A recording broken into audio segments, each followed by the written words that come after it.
Hürmetli kuzatuvchilar, Bağat Avto Savdo kanalına abone olasiz. Yurtdoshlar, bugün 28 sentyabr 2025 yil savdomiz navbatdagi Gentra bo'ldi.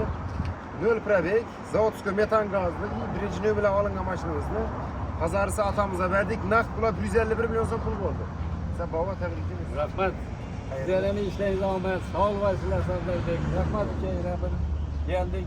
Sizlarning reklamalarınız bilan ben bugün Xorazm viloyati mashina bozoridan bordim.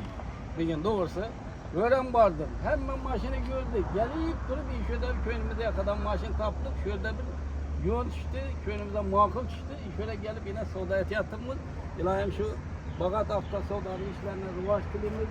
Hamisha shu xalqimizning xizmatida, yaxshi kunlarida endi halol mehnat qilib yine xalqimizga ishini arzon bahada yetirib berdik. Bu da yaxshi toza mashinalar.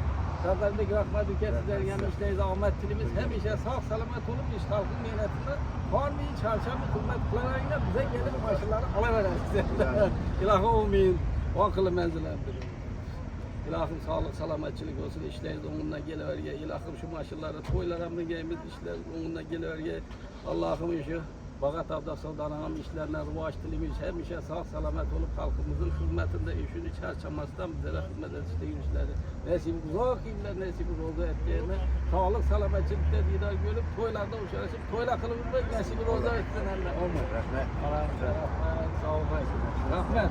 Sen toylara nasip etsin. Yaxshi kunlarida. İzmir'e versin Xudo xolasa. Tabriklaymiz. Sağ olasın.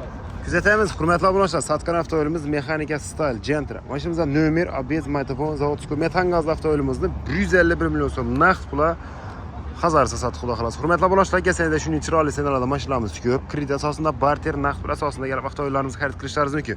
Sizlardan shunday sotadigan mashinalar bo'lsa, bemalol olib kelaversak, kelsangiz kelishsak naqd olamiz. Gelişmesek satıp beramiz. Savdoni yurtursizlar. Divizioniya savdo neda zo'r bo'lsa, shunda mashinangiz qisqa va tez vaqtda ishini sotiladi. Rahmat, kelaverasizlar.